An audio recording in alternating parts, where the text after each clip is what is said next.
Thank you. Thank you very much.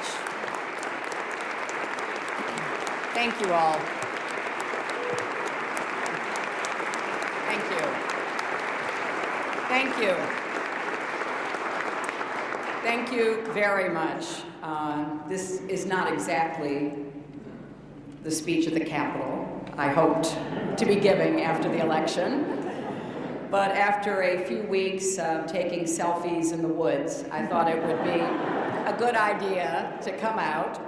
And I am very grateful to Harry for inviting me to be part of this celebration.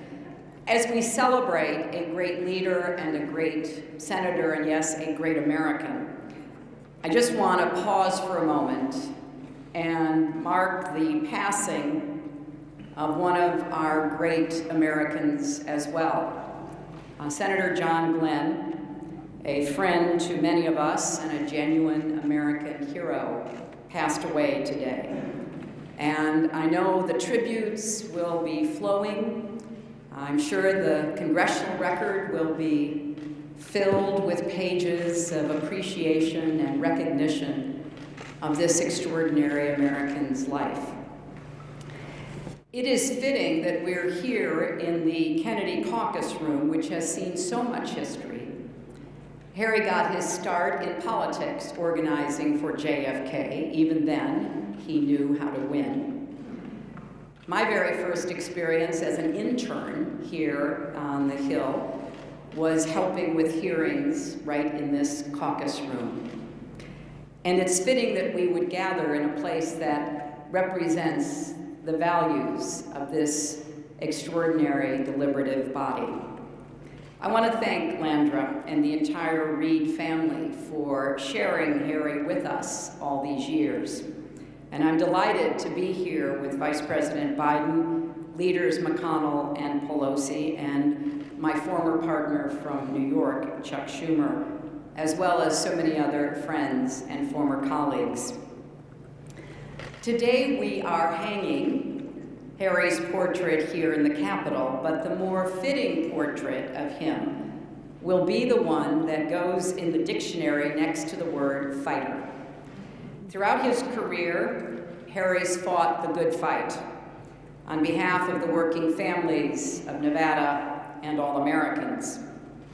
Harry welcomed me as a new senator more than 15 years ago. And over the years, he became both a trusted colleague as well as a friend. One of my favorite memories, Harry, is going with you to Fallon, Nevada. We went to hold a hearing about the high rates of leukemia in that small town. We both shared a passion for healthcare and a worry about so-called cancer clusters. And on that trip and on many occasions, I saw firsthand Harry's deep commitment to the state and country he loved and served so well. No matter how high he rose here in Washington, he never lost touch with the people and values he grew up with back in Searchlight. In the little house where he was born, there was an embroidered pillowcase with a quote from Franklin Roosevelt that embodied Harry's life and career. We can, we must, we will. I've walked the neighborhoods, sat in union halls, met workers in casino kitchens, and everywhere I went, Nevadans told me how much it meant to them to have Harry Reid as their corner man. We've seen the strength of that bond in election after election. I've benefited from it, and so have many Democrats. Harry's commitment to our country runs just as deep. Throughout his career, he's fought tirelessly to protect America's public lands and natural beauty, from protecting the Great Basin National Park to restoring Lake Tahoe to leading the way on clean energy. Harry's legacy is embodied in landmark legislation that made life better for American families, like the Affordable Care Act, which wouldn't have passed without his leadership and now provides health coverage to more than 22 million people. Millions of young people can stay on their parents' health plans because Harry Reid fought for it. And that's not all. Millions of seniors rely on Social Security Day because Harry led the fight to stop it from being privatized. He fought to pass comprehensive immigration reform and got it through the Senate. If it had been signed into law, millions of families would not be living in fear of being torn apart, and our economy would benefit from the millions of workers coming out of the shadows. As a senator, I learned a lot from Harry about how actually to get things done in this place. He's not a man of many words, but when he uses them, he always tells it as he sees it. He's never afraid to speak out, even when it's not easy or popular. Harry has fought for the simple but powerful idea that, yes, we are all created equal. He understood that all our leaders and all of our citizens alike have a responsibility to defend the rights of every single American. After the Constitutional Convention, it's well known, Benjamin Franklin was asked what form of government the new nation would have. A republic, he replied, if you can keep it. Well, that's still our charge, and it's as urgent as it's ever been. We must stand up for our democracy, just as Harry has done his entire career.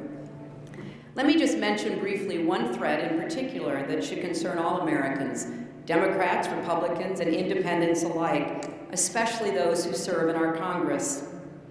The epidemic of malicious fake news and false propaganda that flooded social media over the past year. It's now clear that so-called fake news can have real-world consequences. This isn't about politics or partisanship. Lives are at risk.